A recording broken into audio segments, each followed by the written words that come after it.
বার্ষিক আয় কত হলে একজন মানুষকে কর দিতে হবে এবং আসলে নিয়মিত আয়ের উপর ন্যূনতম কর কত?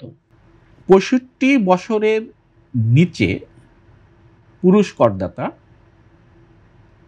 আয় যদি ৩,৫০,০০০ টাকা হয়, আর ৬৫ বছরের উপরে পুরুষ করদাতা এবং মহিলা করদাতা যাদের আয় ৪ লাখ টাকা, তৃতীয় লিঙ্গ এবং প্রতিবন্ধী করদাতাদের ক্ষেত্রে ৪,৭৫,০০০ টাকা, গেজেটভুক্ত মুক্তিযোদ্ধাদের ক্ষেত্রে ৫ লাখ টাকা, এবং এরপরেও যদি কোনো প্রতিবন্ধী সন্তান থাকে বা নির্ভরশীল থাকে তাহলে এরপরেও ৫০,০০০ টাকা পর্যন্ত সীমা আছে, মানে এই সীমার বাইরে। এটা যখনই অতিক্রম করলে পরেই আপনার হচ্ছে আয়কর আসবে। তো ন্যূনতম কর হচ্ছে যে বিষয় যেটা, সেটা হচ্ছে যে যদি আমার আয় এই মানে সীমার নিচে থাকে তাহলে কিন্তু আমাকে আয়কর দিতে হবে না।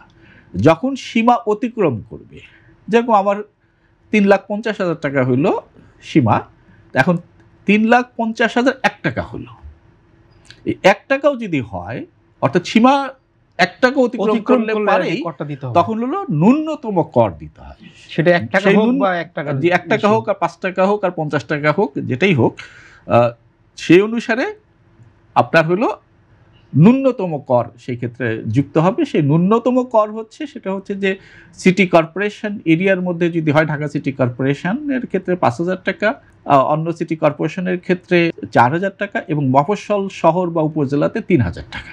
এটা কিন্তু হলো যদি আমার কর সীমা অতিক্রম করে, অর্থাৎ ৩.৫ লাখ টাকা পুরুষ করদাতাদের ক্ষেত্রে ৬৫ বছরের নিচে, এবং মহিলা করদাতা এবং ৬৫ বছরের উপরের যারা করদাতা তাদের যদি ৪ লাখ টাকা অতিক্রম করে, এবং ১ টাকা অতিক্রম করলেই কিন্তু ন্যূনতম কর দিতে হবে, তাছাড়া কিন্তু কর দিতে হবে না, শুধু আয়কর রিটার্নটা দিতে হবে।